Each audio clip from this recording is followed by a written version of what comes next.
Trocas, ele que é diretor de Research e também sócio da Quantset, já está aqui com a gente. Leandro, seja sempre bem-vindo aqui à nossa programação. Boa tarde, Débora. Prazer falar contigo novamente. E boa Leandro, tarde a vamos todos que lá, nos acompanham também. Perfeito. Vamos lá entendendo um pouco aí varejo. Eu sei que varejo você olha aí particularmente com certo carinho. Esse varejo aí, eu vi que realmente já tem aí no radar dos investidores essa expectativa por uma queda no consumo nesse final de ano, né? Eu queria que você pudesse explicar um pouco aí o porquê dessa expectativa, já que normalmente, final de ano, a gente tende a ter, né, presente de Natal, vem Black Friday, tem uma série de datas aí que acaba favorecendo. O que está acontecendo agora? Acho que vale a pena a gente destacar a questão propriamente da inflação, né, que vem realmente consumindo boa parte da renda das pessoas.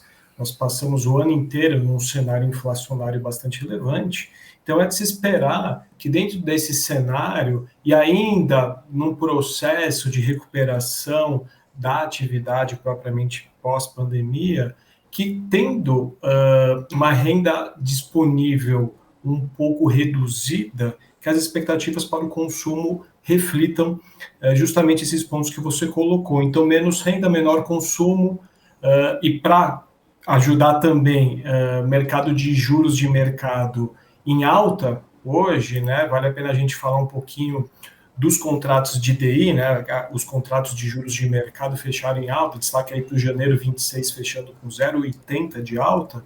Então você junta uma expectativa já vem de um ano com inflação acumulada elevada, a economia retomando níveis pré-pandemia, mais os juros de mercado em alta, é a receita para o mercado realmente bater em varejo e em alguns nomes do setor de construção também, que são naturalmente ativos sensíveis à taxa de juros. Exatamente, aqui a gente tem, olha lá, a Cyrela, 2,7 aqui de queda nesse finalzinho do dia, tem outros papéis aqui do setor que eu já vim acompanhando também.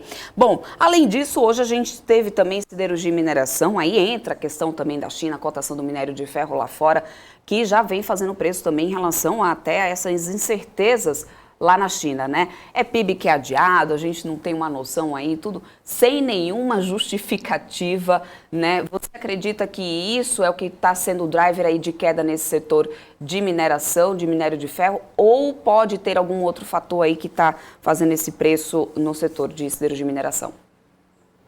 Sem dúvida alguma que as incertezas em relação à China fazem preço, somado ao fato também do risco de recessão, né? A gente já vem falando há bastante tempo aí desse risco de recessão, menor atividade econômica, e a gente sabe que mineração e siderurgia estão diretamente relacionados à atividade propriamente.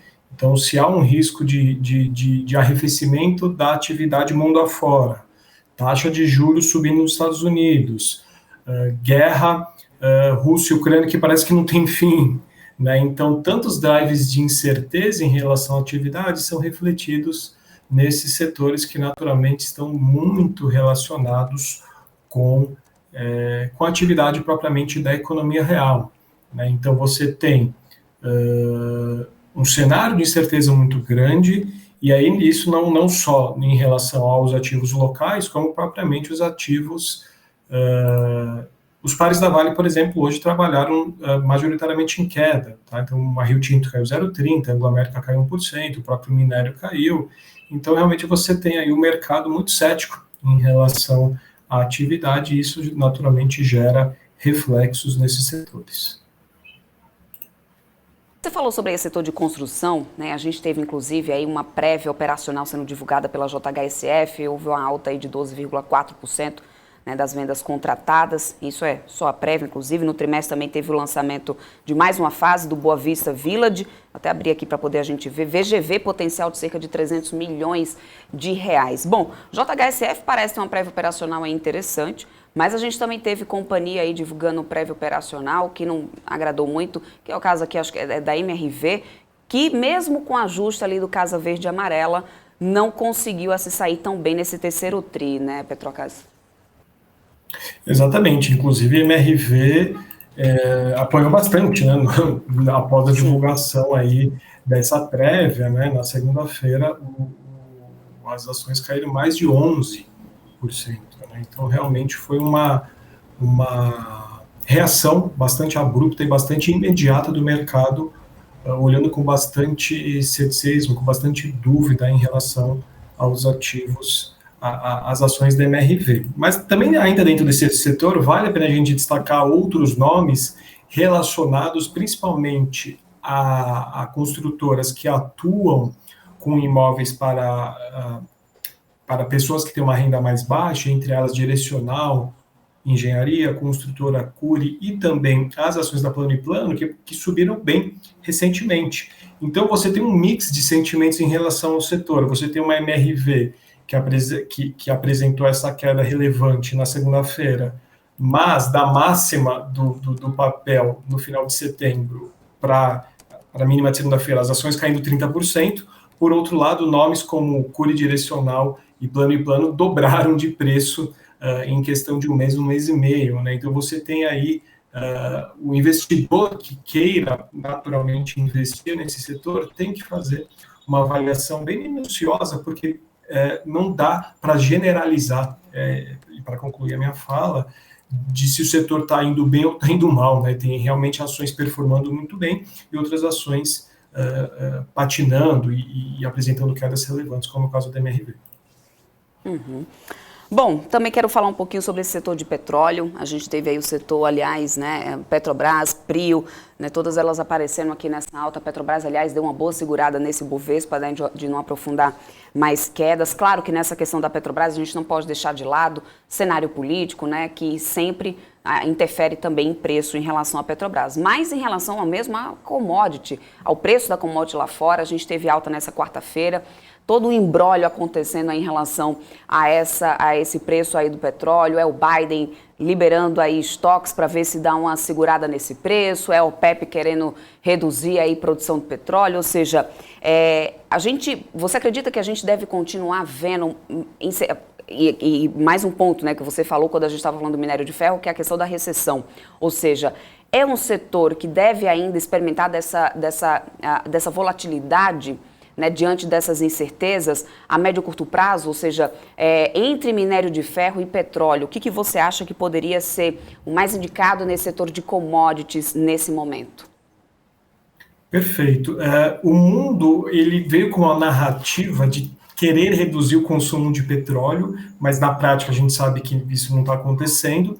E durante muitos anos, as empresas do setor deixaram de investir, então deixaram de surgir novas empresas, novos campos, aquilo que a gente chama de CAPEX, né, que é capital das empresas investido propriamente na exploração e nas atividades correlatas ao petróleo. Então, nesse cenário, onde você tem uma oferta limitada, onde você tem uma guerra que faz preço propriamente na commodity petróleo, e você tem também o que a gente brinca no mercado financeiro, que o petróleo tem dono, né, que a OPEP, ela basicamente, ela toma as decisões conforme ela bem entende, e isso naturalmente acaba tendo reflexos para o petróleo.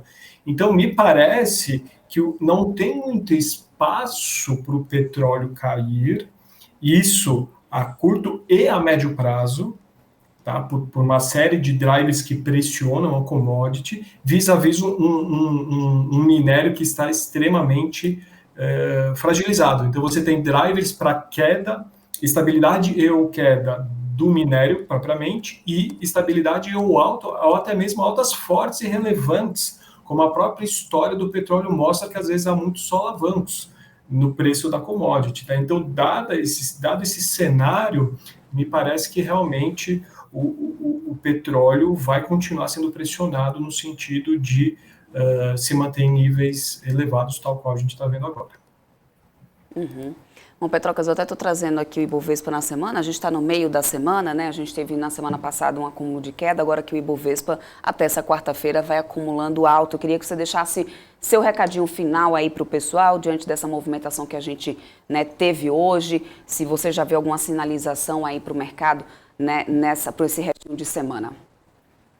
Perfeito. Bom, no que tange a análise gráfica propriamente do Ibovespa, a gente segue em tendência de alta, tanto no gráfico diário quanto no gráfico semanal, e uma resiliência bastante importante do nosso mercado vis-à-vis o mercado internacional. né? Então, você realmente parece que o Brasil virou safe haven, aí não sei, está outperformando bolsas mundo afora. Claro, N drivers de risco requer que o investidor acompanhe desdobramentos de N questões que estão rolando no mundo afora, aumento dos juros nos Estados Unidos, guerra Rússia-Ucrânia, e também, naturalmente, o segundo turno aí das eleições, que até o momento não fez preço propriamente nos ativos de risco aqui no Brasil, mas ainda há sempre chance de ter aquele famoso cisne negro, aquele evento de cauda, aquele evento totalmente inesperado que eventualmente possa gerar reflexos nos ativos brasileiros. Mas, sem dúvida alguma, que a Bolsa brasileira ela está outperformando, ela está forte, o price action, né, a reação dos preços dita isso, mas o índice ele é uma cesta de ações. Então, dentro do índice tem muita coisa boa, muita coisa andando bem, mas também tem ativos aí que estão mais pesados, que estão mais travados. Então, o investidor que souber selecionar boas empresas, boas ações, e principalmente aliar isso com o price action, com como que o mercado está entendendo e está tradando aquelas ações, aumentam naturalmente as chances de sucesso no mercado, mas por enquanto realmente aí dá para continuar com uma visão positiva aí para o nosso mercado, dado realmente o próprio preço ditando isso, né, que usa análise gráfica, vê que realmente nosso mercado está bem mais resiliente, está bem mais consistente dentro de um processo de alta vis-à-vis outras bolsas internacionais. Perfeito. Leandro Petrocas aqui no nosso fechamento de mercado, diretor aí de Research Sócio da Quantser também. Muito obrigada pela sua presença. Um forte abraço aí para todo mundo, né, do time. E aguardo você mais vezes aqui para a gente fazer o fechamento do mercado juntos. Até mais. Maravilha, obrigado pela oportunidade. Estou sempre à disposição. Boa tarde a você, ao pessoal da BMC, a todos que nos acompanham. Um grande abraço. Até mais. Tchau, tchau. Até mais.